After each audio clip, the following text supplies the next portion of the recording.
Hello. Good evening, Meghna.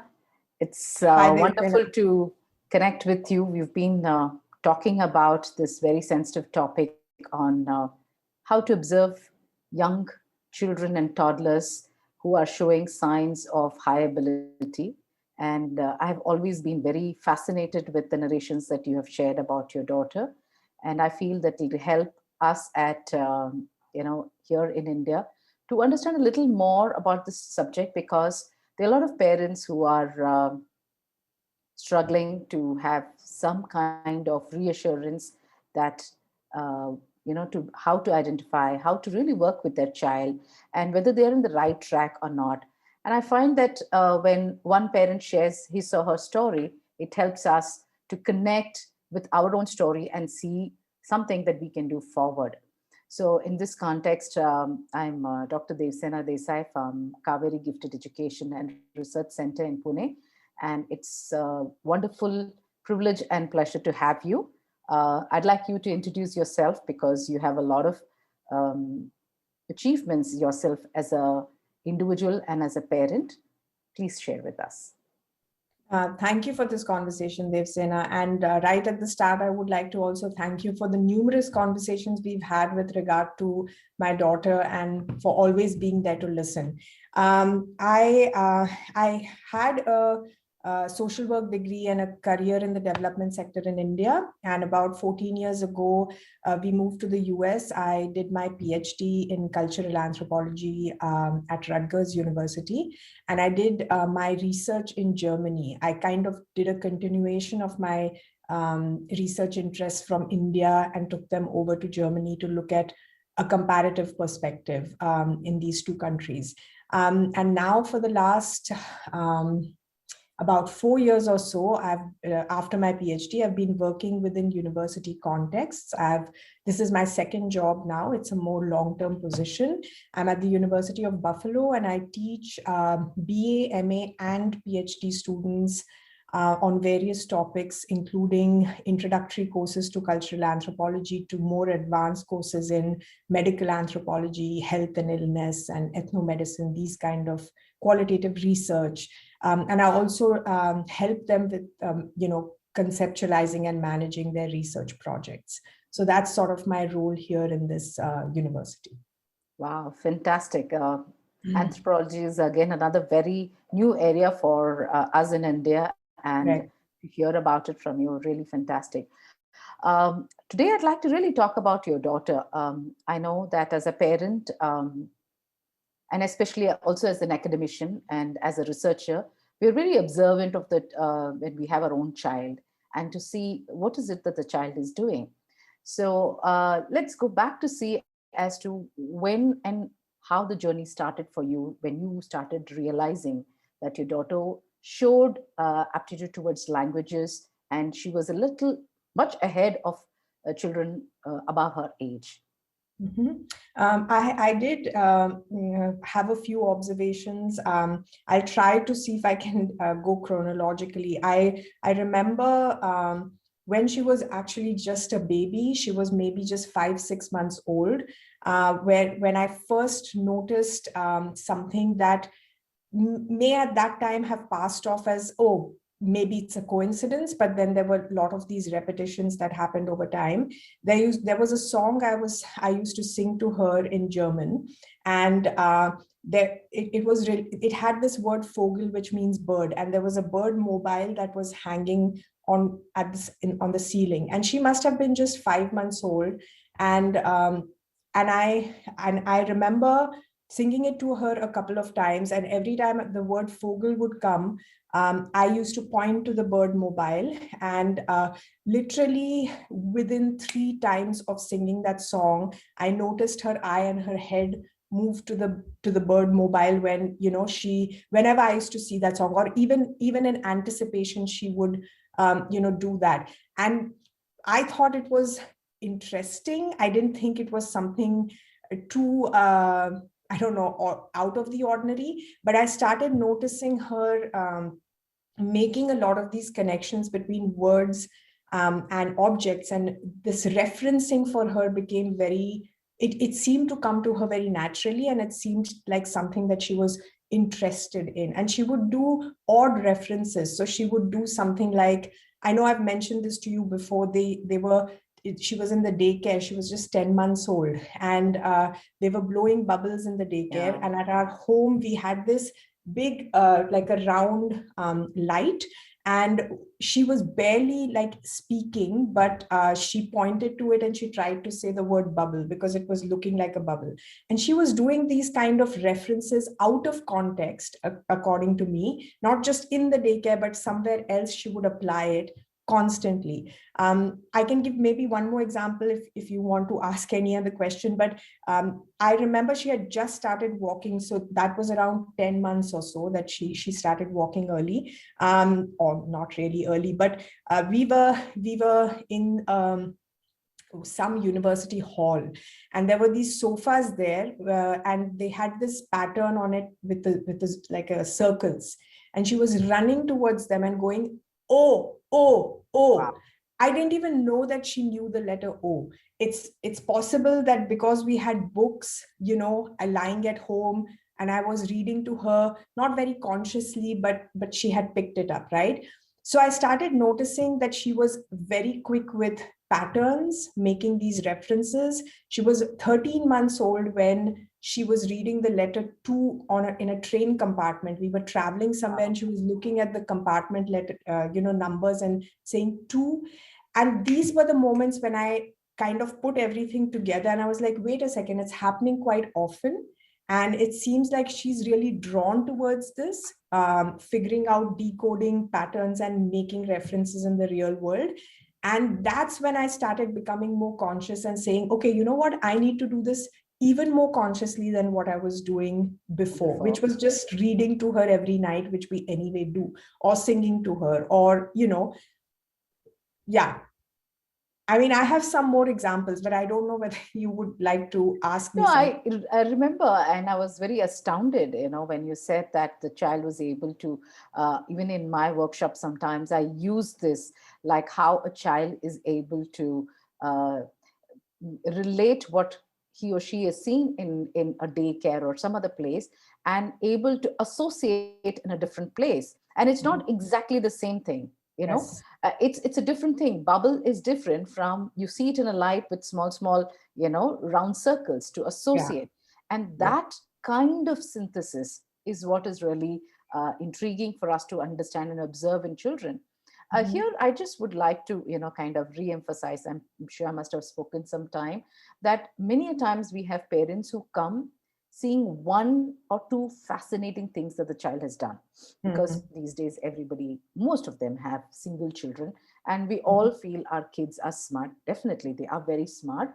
But Mhm. when they when they focus on that one incident and say, I think my child is super smart, and it's Mhm. difficult for us as psychologists to say you need to see a pattern, you have to see a Yes. consistency, and that's exactly where um, where we can really say the child has a direction towards advanced learning that we are Yes. talking about. Yeah, Yes. really nice. I like that what you're talking about in your observation and connecting with what your child is doing. um, And I just quickly say one thing about the pattern. I think that's really something I agree with, because the more you observe and the more you are discerning about what your child is able to do or not, you're also able to see where are the challenges, and you're also able to see where your child is quote unquote normal. And it's really important to realize that these categorizations that we make are contextual, and there are going to be certain things that I know my daughter is really, she shows, she's consistently over the last 6.5 years showing that she's doing more than her age ability. But you have to kind of look at her not in isolation but in a context, and what are the other things that she does or doesn't do. So it's always very contextual, even as we define them as advanced or gifted or whatever you want to call them. I think it's very contextual, and that's something one has to remember as a parent and not go crazy. Basically. I'm glad you brought that point, because I know here in India we do.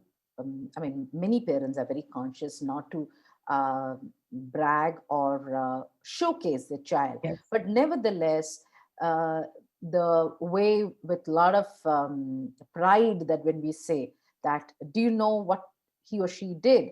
And then we show to significant people in our family members, and everybody's only talking about that one bright thing, like Mm. you show us how you're reading, or you show how great you're with numbers, or you show how you can remember things that are very complex. Right. So then the child also gets drawn to wanting showcase only that. Correct. So I'm glad you brought it, because I feel as a psychologist that though that is something really wonderful that the child has, and we would like to talk about it, but at the same time, he or she is still a normal kid, and we need to treat them and even help them to realize that that is not the only attention. Yes. The attention should be in other areas as well. So Absolutely.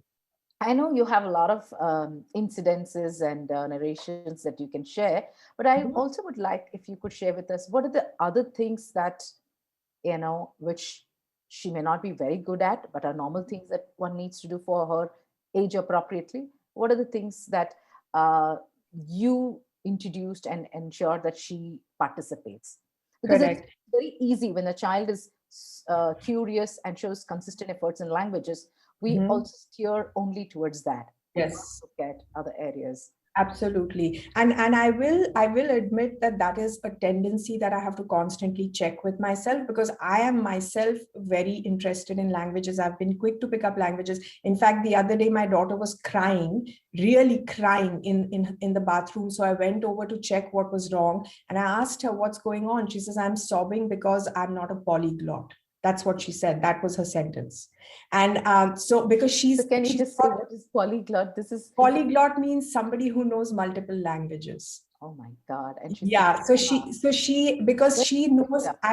she knows I know four languages, and it is a bit of mother daughter competition also. It is also generally she's very competitive. She wants to constantly like be the best, and of course she's not in an age where she realizes that you have to put in the effort, you have to spend time. So I keep reinforcing that. But having said that, I check my tendency to not constantly focus on that. So for instance, the places where she will likes it and needs input is, say, for instance, numbers, right? So I have noticed that in India, kids do much more in maths than they do in here at the same age level. Okay. So I'm trying to reinforce that with her, and she is interested because she'll herself ask me when we are in the car. She'll be like, can we do some sums? So I give her some mental maths, and then we come up with strategies. Remember, if it's 9 plus something, then the best way to calculate is do 10 plus and then subtract 1. These kind of things that we talk about. So she is very interested, but I feel like the school lacks, from my perspective, they lack a little bit, because I feel like they're doing much more in India, right? Yeah. And so in from that comparative perspective, so I do that with her. She is actually spatially not very well oriented. Like, she doesn't have a very good sense of where is her body in space, how to move her body in space. So what I've been doing is consistently for the last 2 years, we've been swimming, Mm-hmm. and she has started skating. She picked up like she cycles bicycle. She picked up within no time at all, because she had this little bike without pedals. So she used to do that when You she call was that 3. motto, what is it called? It's from Germany. It's called a Laufrad, which is like you just sit on it and you kind of push with your legs. Legs. Yeah, There are it's no called something. Yeah, yeah, Yeah. I get it. Yeah. So there are no pedals. So I know she you was walk. Yeah, yeah. So run. already at age 4, she was like, balancing. So she picked up cycling very fast. But it's very interesting because she doesn't know how to manipulate the cycle on her own as easily and as naturally as I think it should come to kids, right? So I'm very aware of the fact that her spatial grounding, her spatial orientation needs to be worked upon. So I talk to other parents or even her well-wishers. What do you think I should do? Should she go for taekwondo? Should she go for ballet? I mean, I'm constantly I keep it in mind. I'm aware of it, Some parts I introduce, like sports, because it's summertime right now, so we can do swimming, we can do skating, and some things I kind of bank for the future. Okay, at 7 maybe I'll introduce her to this. I don't want to overwhelm her either. So I'm doing this bodily, building her body orientation. That's one thing that I'm trying to work on. Then doing more with numbers.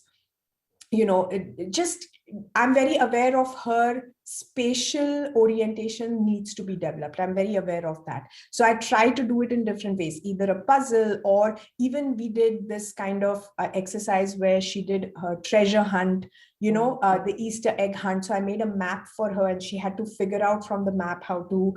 So I'm aware of where I need to put in the effort and how to, or we do these geography exercises. I don't know if it is just memory, but she is able to point out different countries in the different continents.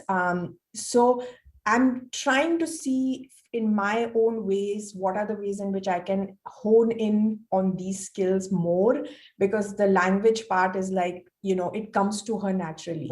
So I don't want to like tip the balance in one, direction. That's really wonderful. I find that the geography or trying to find capitals, this kind of a memory game is very popular for that age group. We have a lot of parents who would want to do, whether in India, the states, the cities, around the world, and stuff like that. And children love the fascination of to be able to run on the world map and show, okay, this is New York, this is India, this is Australia, things like that. But the only added thing I want to say, how sustained it is in terms of them wanting to do and not getting stuck with just that one activity, but rather go into other areas of trying to associate, the place of something else. That's correct. Um, she was reading at a very young age, and she was doing English, and we were talking to her in Marathi, and at times, other family members would talk in Hindi. How did she really go about this fascination for languages for her? Because I know that many parents read these days, and story is a very fascinating, imaginative world, especially for that age of children. So, what have you been doing in terms of reading? So I was reading to her from the time she was a baby. I also used to play songs in different languages. What really struck me about her is that her minimal exposure, especially in the first year of her life, was to actually to German and Hindi. Because I was the primary person who was with her most of the times. My mother was there, so we were talking a lot in Marathi. And her least exposure was to Hindi and German. But we used to play Hindi songs for her, and I used to play German songs for her. What really struck me is that she was able to discern the words and the pronunciations of words she had never heard, or there was no context to, right? So she would be repeating German songs, having heard them a couple of times without ever knowing what those words mean. Or she would do the same thing with, I mean, she was 2.5 and she was singing Sarjo Tera Chakrai to one of my friends. Okay. She has never heard, she doesn't know anything about that language, and she's singing that, right? So I think through songs, and through just constantly reading, I was able to develop this. I'm just wondering whether there was anything, she started, so again, like, I remember we were visiting a cousin of mine. This is when she was about 15 months. I remember this very clearly, the age, because sometimes we lose memory, but I remember this age because that was the year my mom was visiting, so I know which visit it was. And there was 15 months old, and her cousins who we were visiting were about, I don't know, 4 and 6 or something like that. And they had on their fridge, they had, the letters of the alphabet. And she's 15 months, Devasena, and she's looking at the letters and she goes, R. I said, what are you looking at, Adya? And she points to the letter R. And then we discover that this child knows the entire alphabet. Wow. She was 15 months old, and not in order. I was randomly asking her the letters, and she knew the alphabet. So by the time she was about 14 or 15 months, she could recognize 0 to 10 a number, and she could recognize the entire alphabet. Right. So I guess she was giving me more clues than anything else, because I was just doing things that are conventional, in that you read to your child every night, you kind of, tell them stories, you sing to them, you play songs. And I just realized that I could just pretty much use these techniques to get her more and more interested. And then I would do things like use videos, for instance, and be able to then start telling her the meaning of words, even in Hindi and German, which were not familiar languages to her. And I realized by the time she was maybe 2.5, because her third birthday we celebrated in Ellensburg. So she was 2.5 then. I realized that I could actually teach her German, because this whole thing of reading and listening to songs and reproducing sounds on her own was turning into a little bit of like contextual understanding. So I would suddenly introduce a sentence in our normal everyday life, and she would start repeating a sentence, something like simple as, when we were going out of the house, I would say to her in German, put your shoes on. And we would be putting our shoes on. Hey, Adya. And I would say in German, put your shoes on. She would repeat that sentence. And then she would realize, oh, this is the word for shoes. And this is how I construct that sentence together. And she started actually transferring that to other things. So she would try from her own side to say something like, put my jacket on. Mm-hmm. Right? So she was herself very, very, like, it was very easy for me to do it in a sense, because A, I was competent in the language, and B, she was showing all this interest. So I was just sort of following her lead. So I did some of these basic strategies, but then I started introducing sentences. And the final thing I'll say about this is that what really spurred me on further was that I had these two friends from Germany who every couple of months they would send her something, where, like, a book, mostly it was a book, that they said, if you're going to speak to her in German, here is some stuff for her. Wow. And now over the last 6 years they have been regularly sending her stuff. Fantastic. So all these things, in terms of even helps. Putting that together and yeah. See, what I like about what you're sharing with me is what I find here mostly, parents give a lot of instructions. Like they would give and say, this is shoe, and wear it. And you repeat it again and again. This is shoe, this is shoe, this is your jacket, this is your jacket. Here, you are just saying a sentence and you're doing the action and allowing her to figure out. Correct. Now, that shift, I think, as parents at a very young age, people should do, because these kids are smart. Whether, we're not talking about just anything, yes. Because my area of research has been parenting, and I find that instructions are too much for us. They can discover themselves, and we give very less credit to their own learning. Yes. And we literally make them learn helpless in terms of feeding too much of instructions constantly, turn right, turn left, stop here, move forward, which after some time the kid becomes helpless and requires those instructions.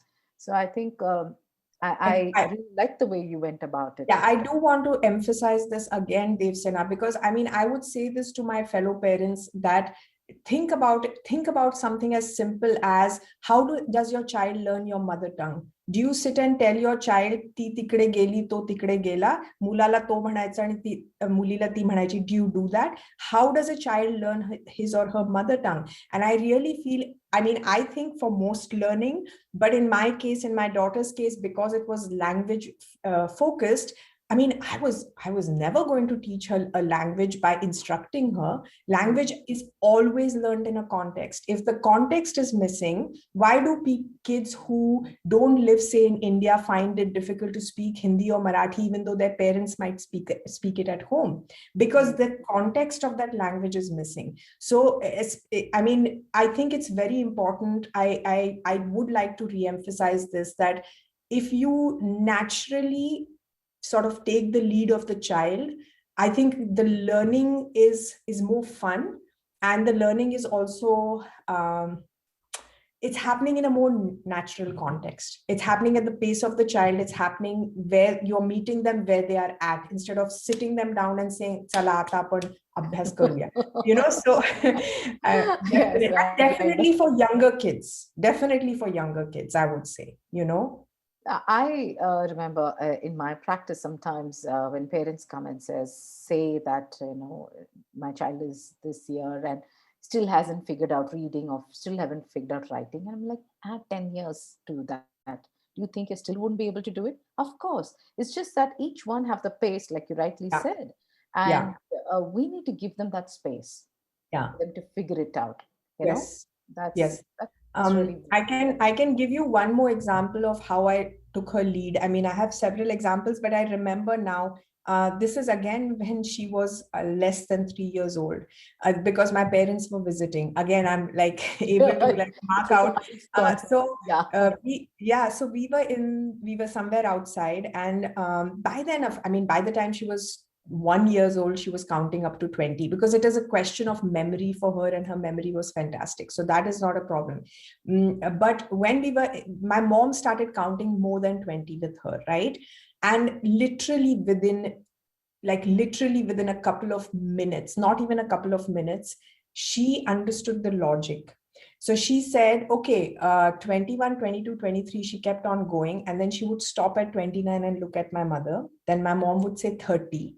And then my mom would stop and she'll go 31 till 39. So I looked at this, I observed this, and I said, you know what? She can do this in German too. Before she was 3, she was counting from 1 to 100 in German. Wow.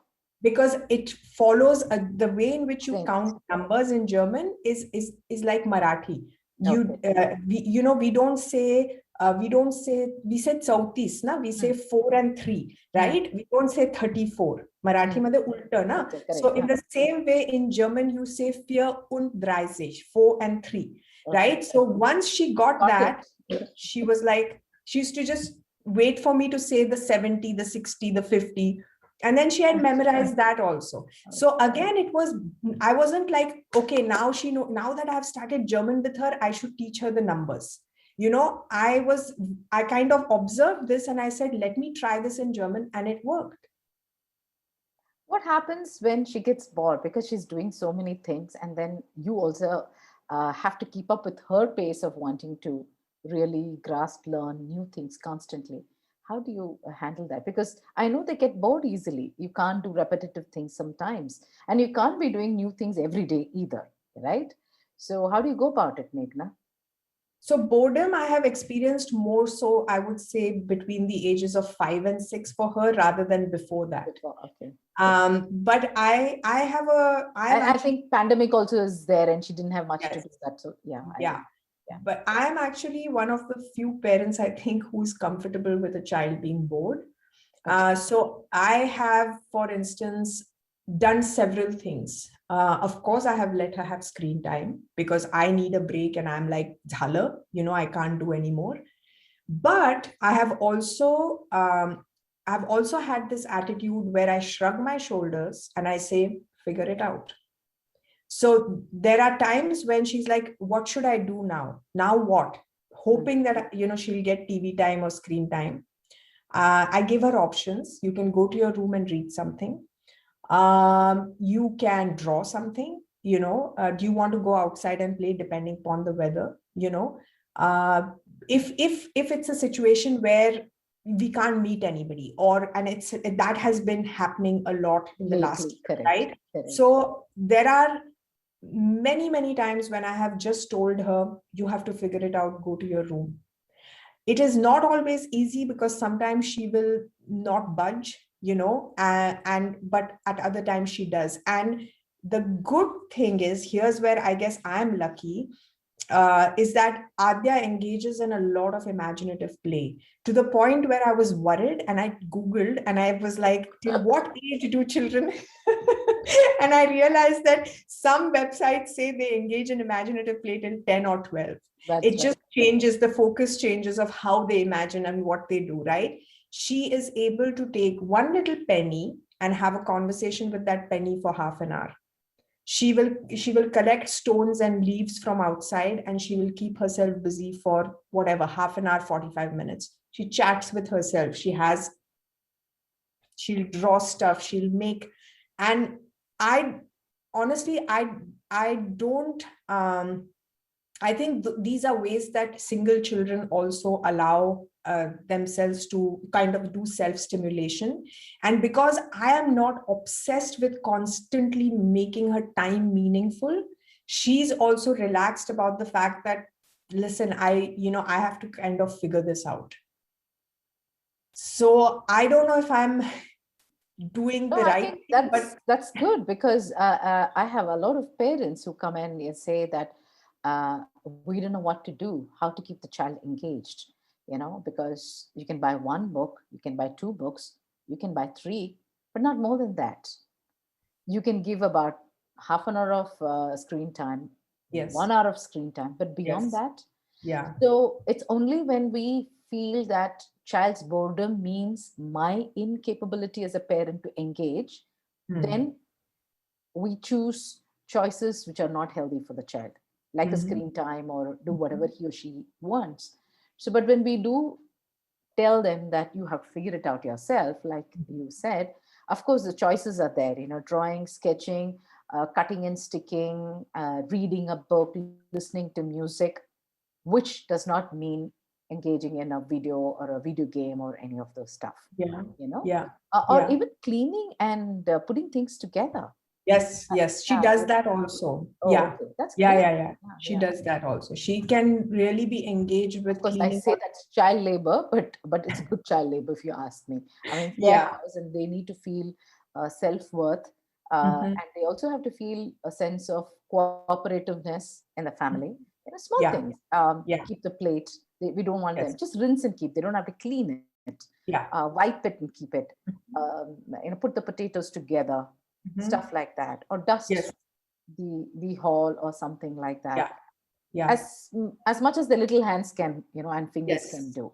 No, definitely, definitely, yeah. No, so I would say that is my strategy, and I've also been relatively lucky because I don't so far have a child who has a pattern of constantly needing me to tell her how to occupy herself.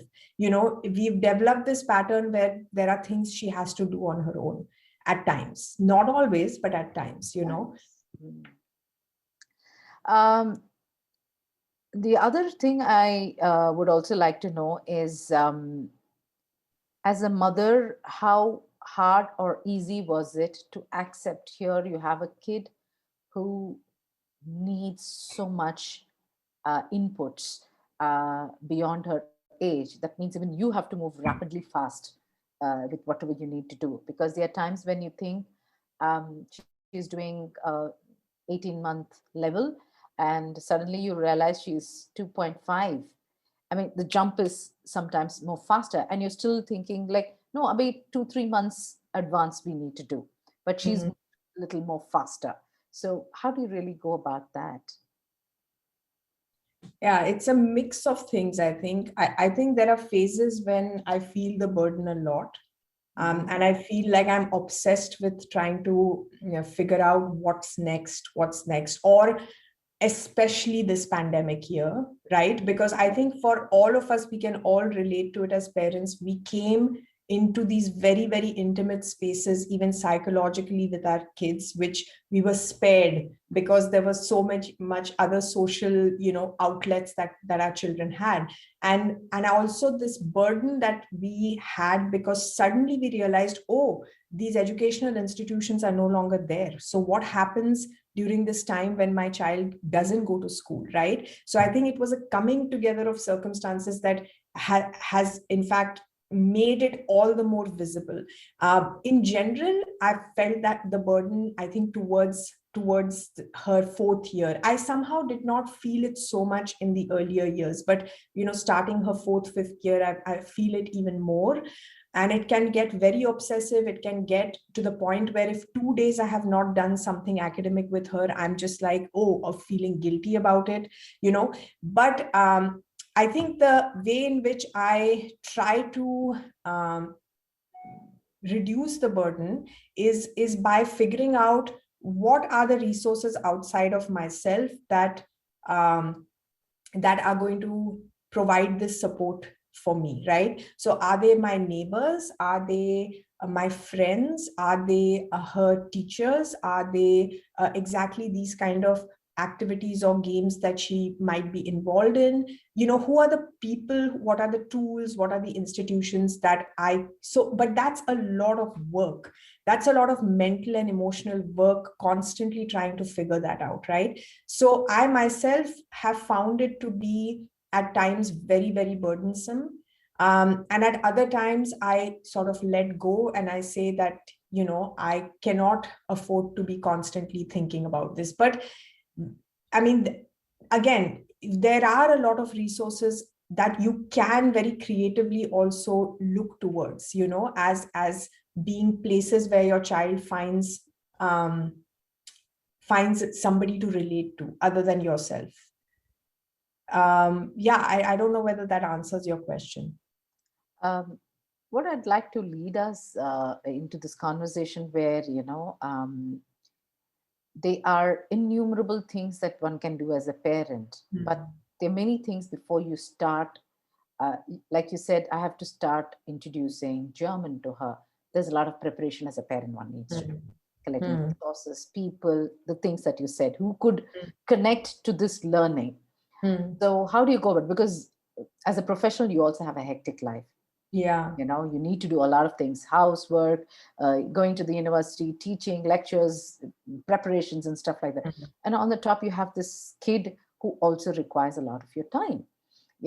So how do you do? Because I know, I have seen, when we visited last time, how you always, day-to-day things that are there, you guys have a conversation, you have interaction where she gets involved in. It's like somebody's coming and then you talk about, this Maushi, she's from here, she's this. You share a lot of things. So by the time the person comes, she's very aware.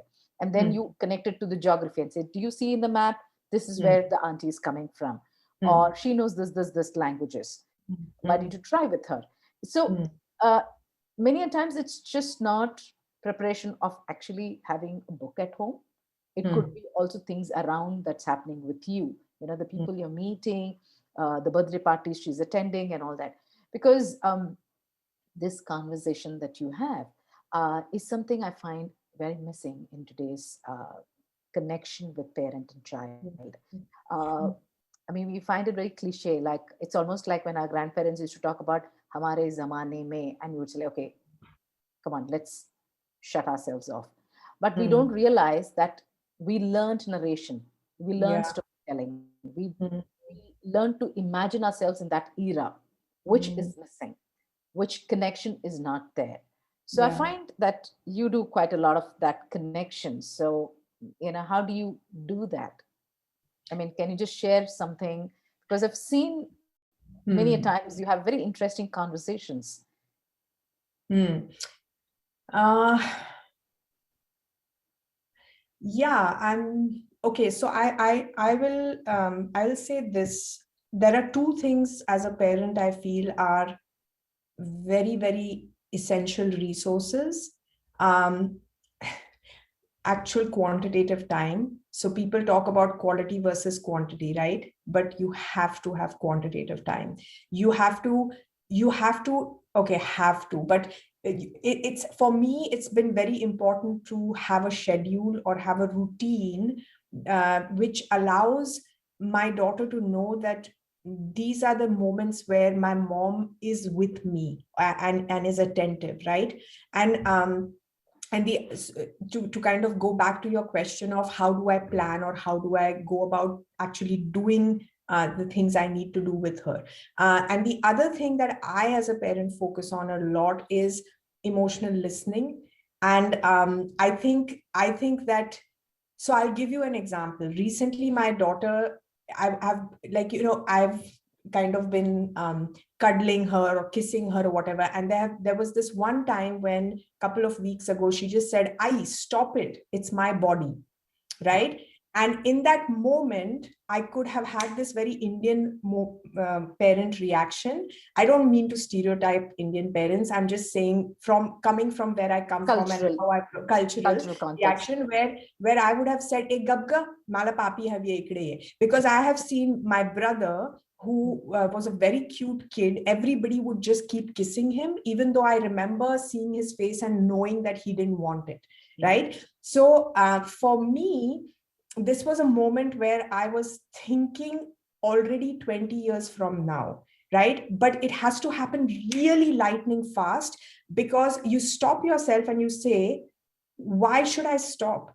I want to stop because first and foremost, this is a female child who has learned a certain way of protecting her body or protecting her integrity or her personhood, even though you may not think that a 6-year-old has a personhood or integrity, but I want to believe that, and also, if I stop and if I respect what she says, she will learn that she will be able to do this to anybody else. Fantastic. Whether it's an adult, it's another person her age, whether it's a man going forward or a woman going forward, whatever it might be. So I think that I'm constantly trying to be, it's not at all always possible for me because I'm a human being, but I'm constantly trying to really listen to her at an emotional level and really try to see what is she expressing feeling wise, what is she trying to say, what is the emotion that is being expressed here, and can I give her the security that you can tell me what you're feeling, and I want a relationship, whether it's my daughter or whether it's people around me, I want a relationship with which is based on that kind of emotional intelligence, so academic is one aspect of it, but I think if you are not developed as an emotional human being, or if you don't recognize that you can actually depend on other people to express your emotions, I don't know if you're fit to live in the world, so what did you say to her? So when she said that, I said, okay. And I later on, I asked her, I said, I really want to kiss you. Whenever you're ready, will you let me? So she said, yes. Oh, sweet. Okay. So, and of course, she's she's somebody who loves to hug. She's very affectionate. So it's not like she's never going to let me kiss her, But so my preparation, so to say, is in that sense, why do I talk to her so much, or why do I explain the context to her so much, or why do I tell her about people? Because I think somewhere underlying, it's this emotional connection that, she's very aware of who my friends are. Now, she talks to my friends on the phone, even though she hasn't seen them, right? She asks me, is that person a family or a friend? And I tell her that, Adya, it's very difficult for me to answer this question because sometimes I feel closer to my friends, even though they are not my family, right? And so I don't know. I don't know, again, if I'm kind of going off topic, but I think the basis of what I do in terms of any kind of conversation I have with her, or any kind of learning or teaching that I do with her, is to be very mindful that I do need to spend a certain amount of time with her, even in order to be able to develop this qualitative relationship, right? So there is a certain correlationship between how much time at the end of the day, every night before we sleep, we ask each other, this has become like a routine, what was the best part of your day? Fantastic. Right? So Yeah. So again, I don't know if I went on a tangent. I'm not sure if I You answered. covered a lot of areas, the ones that I didn't expect as well. One is you did a wonderful thing when you respected when she said that not today, and basically because research says that a lot of kids with higher ability get bullied and they really don't know how to express themselves because they are fearful to offend or feel too empathetic towards the other person who's bullying, that they just are either go in a trance or feel weaker. So these are small incidences where we are indirectly saying you can speak your mind. So that's a very Yeah. fantastic thing that Yeah. that seemed to have developed organically. The other thing is that it's it's the structure for a child that we have, so they know how to predict. Today we are Mm-hmm. going to do this, we are going to meet so and so, so and so, so and so. This is the Mm-hmm. background. And Mm-hmm. the other is that in between, like when you say when you don't have to really engage them in um, which is, let's say, academic or cognitive or mental level of learning all the time, we can talk Mm-hmm. about a lot of things. Mm-hmm. Talk about, like, when I visited Germany, these are the places I went, this was so fascinating. Maybe when you go, and Mm-hmm. let's look at it in the book that we have, or Yes. the kind of stuff. And I remember you guys did a family tree, and like true to what you were sharing, you had members who were not biologically related but were Yes. also significant for her Absolutely. to be related, to be put. So Absolutely. you just don't do the talk, but you demonstrate it in action, which is really also good, because the child can see a connection. Correct. Otherwise he's pondering, my parents have said this, but I'm not able to relate to it Right. in real life. Yes. And I think one of the most surprising things that has come out of this pandemic is actually the connections I have made, because as a single parent, I've had to rely on other people around me, whether it's my neighbors, whether it is connections through my neighbors to somebody else. And it's been fantastic. I mean, literally down this road, I can knock on anybody's door in the middle of the night. Fantastic. So, and this has become even more intimate over the last 1 year, because people have depended on each other so much for emotional and mental support. So she has a lot of reference points in her other adults in her life. Even though she may not live with many adults, she has a different relationship with different people in the neighborhood. The last point that I would like to, kind of talk about, I know we both can go on, and she's Mhm. a wonderful kid, and I really enjoy talking with her and having conversations during weekends sometimes. How do we really address sensitivity, her being sensitive, and how do we talk about emotions to her at that time when she's upset or she's angry or she's hungry and therefore angry, you know? To know the difference. Many a times, like for example, I know of parents who go to the mall and we think I'm going to come back in half an hour, 40 minutes, but we end up going for about 2 hours, and the Mm, child is really totally, not there with you.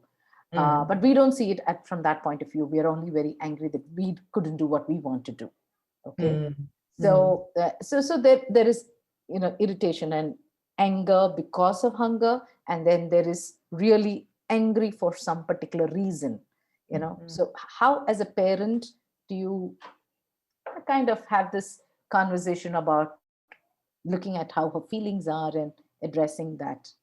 This is so typical psychologist kind of wanting to ask. Like I said, this sort of goes back to my grounding principle as a parent, trying to be aware of her emotionality and being able to express how I feel. So, incidentally, she knows the word hangry, which is the anger that comes because of you being hungry, right? So, this is, Okay. I don't know whether we use this in India, but in the I US, they use it.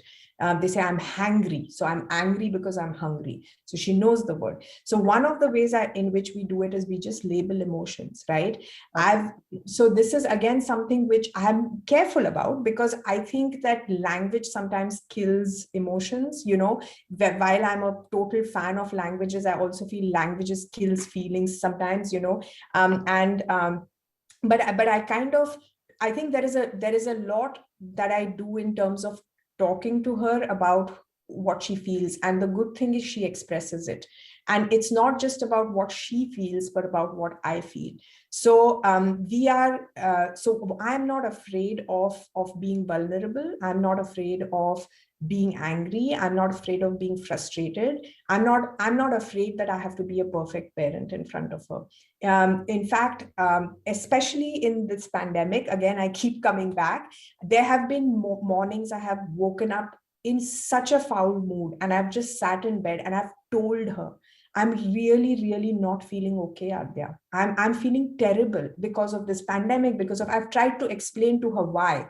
Or if I have an angry outburst, I tell her I got so frustrated with that. I got really frustrated. Maybe I shouldn't have shouted, but I couldn't help it. I couldn't control myself. So we have I communicate with her why I am angry. I communicate with her what frustrated me. And therefore there is this ability that, we have created a sort of a situation where we can talk to each other about it. She's very good actually with labeling her emotions. I do think American schools also kind of focus Very on that a little bit, correct. That's so that's another thing. So she will label her emotions. She will say even things like, I'm feeling two emotions right now. And then she will say, one of them is happy because, and one of them is not so happy because. The other thing that we try to do, which is still sort of formulating in her head. So I will tell her things like, well, indignant is not as bad as angry. Like angry is more strong than indignant, or irritated. So I actually give her different words for her emotions. Or she will say, I think the other day she said something like, I'm livid. She had just heard that from some. So I said, Adya, I was wondering if it's that strong, because livid means really, really, really angry. Were you really, really, really angry, or were you just a little upset? So categorizing or scaling, even though I feel it's not always the best way of asking somebody how they are feeling, it's one strategy. It's one strategy. So one strategy is labeling emotions. The second strategy is being open to telling your child how you are feeling, not always a proper emotion, even though it's not always a proper emotion. And the third thing is really being attentive if your child is expressing an emotion, not brushing it aside. I have been guilty of that many times, because you are tired, because you are not interested at that moment, whatever it might be. Don't talk about it. Many times I have told her this, don't talk about that, talk about something else. And so really, how do you bring these three strategies together? Help label emotions, help quantify emotions, express your own emotions, not brush aside emotions that are being expressed, right? Because that is the worst thing. Imagine if you're trying to tell your friend something about how you feel, and the friend is kind of disregarding that, right? You can't do the same thing to a child either. So I'll share something that happened just 2 days ago. Uh, so we were at a birthday party, and this was the end of a very busy weekend for us. So she was very tired. And there were many children. There were 15 children there. Everything has opened up here. And the kid who had his birthday had an older sibling. So her friends were there, his friends were there. So it was like ruckus. And there were many times where she was feeling left out. She was feeling like she can't cope with all this, because also we had a long weekend. So she came to me once and she said, I'm feeling like I have my allergies again. I said, why don't you go inside, wash your face? Maybe you'll feel better. But she left me alone. She went away again. After some time, I found her inside the house playing by herself. Okay, that was one. And I'll tell you how I spoke to her about it in just a second. And the second thing that I observed was, they were later giving presents, right, to the kids. So they were inside the house, and there were just three of them: the birthday boy, another 8-year-old boy, and Adya. And Adya gave her, and we were passing along old toys. That is the general rule here: don't buy new toys, pass along old toys. So we were doing that. And Adya always makes cards for people, random. It doesn't have to be birthday or anything. She will make random cards for people, which I've always encouraged. And she had put a card in there, and the other 8-year-old boy, he was just passing by and he said, well, a card is not really a gift. Okay. And I was in the room. Of course, I kept my mouth shut, no adult intervention required. So She's Adya was almost there. I want to say, come on, yeah, I you want to can't say, start to my daughter. Adya looked at him and she said, yes, I know, but I always make cards for people because that's how I show them I love them. Wow. And then later on, when we came home, I told her, I said, I'm very proud of you because today you were able to tell that boy why you make cards. Even though some people think cards are not gifts, that's fine. Maybe they are not, but you know why you make them. You know how important they are for you to make. And I think that's great. And I said, also, do you know that when you got overwhelmed, instead of doing and she was very happy about how I was pretending to cry, she really thought it was funny. Instead of doing that, you removed yourself from the situation and you played by yourself. You calmed your body, you calmed your mind. She was so happy when she got this feedback from me. And but it's very important to also reinforce it, and we've been talking about it. I have told her, I said, one part of self-control, Adya, is that when you realize you're getting overwhelmed, you move away from there, right? And I've also told her I couldn't do that. Do you see what happened? Do you know why I lost it? Do you know why I lost it and I shouted? Because I was overwhelmed and I couldn't remove myself from the situation. That situation, yeah. So this is what I do with her, Devasena. And I think she's a kind of kid who responds to this. I feel that if, as a parent, we make conscious effort, like you said, and continuously do it, it's not like, I know these are there in some wonderful books of how to talk to kids so they will listen and stuff like that. But instead of just trying that one odd day, something like this, and think the child will pick up, but you need to do it every day consciously, and also believe in it. Yes. So it's been a wonderful and an interesting conversation with you. I think the takeaway today is, first and foremost, to respect child. Not look at the child like he or she is just 15 months old and what he or she could think. I mean, what are we saying? We still look at that child in that context, like you said. A second, to don't have to really keep ourselves worried about constantly giving something meaningful and engaging. It's okay, Yeah. And also to make an effort to pick up the cues the child is doing and ensure that we can give it in different forms, not just talk about it, read, get a book, get people, take them out, do many things basically. And another thing that came out was in terms of not having to always engage in what they're very good at, to also focus on what they're not so good at as well. Yes. And this helps a lot because this is a struggle that I am wanting to really focus on, not labeling the child for that one good quality, but to see the child in the overall context. And the last very important thing, of course, there are many takeaway points that you shared very well, but I felt this one was really good, was talking about emotions from a very young age. Because if she's so eloquent, and it's not going to take much time for her to start using her language skills logically without emotions, that will come as being either rude or arrogant. But if she can develop that sensitivity, not just feel the sensitivity, but also feel sensitive enough to be able to relate and talk to people, that really connects.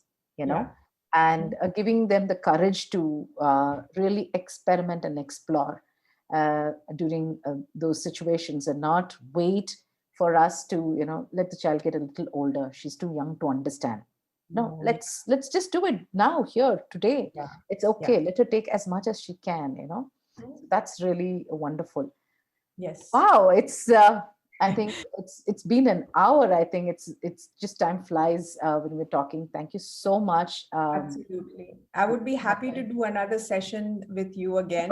I do have a 12 o'clock meeting, so I am going to quickly say bye. And I want to just also say how much I appreciate your support throughout these years. And it's always a pleasure to talk to you. Thank you so much. And all the very best. You're doing a wonderful job. I know it's not very easy parenting. The joys come much, much later than now. I mean, we want instant gratification. That's not. I mean, hugs and kisses, yes, but the fruits of it we'll know only much, much later. So all the very best, and thank you so much. Yeah, Thank you, Devasena. I'll be in touch. Okay. yeah. Bye-bye. Thank you. Bye.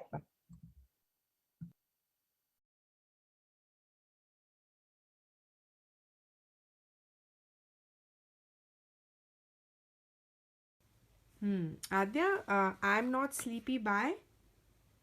Jonathan Allen. Say good. Um, Potty by. A. Potty by Leslie Patticelli. Patricelli. आणि Head to toe by Elika. Eric Card. Little Bear by Elsa. Homeland Huh? Minayak. Pic- Elsa Homeland Menarik. And pictures by Moisinda. Maurice Sendak. Shabash. आणि Time for Bed by Mem Fox. Say good. आणि In My Room by Joe. Vitek. Illustrated by Justina Yuse. Christina Ruse. Shabash. Elmo's Boo Boo Book by Matty Mitt. Matt Mitter. Matt Mitter. आणि illustrated by Tom Byannon. Shabash.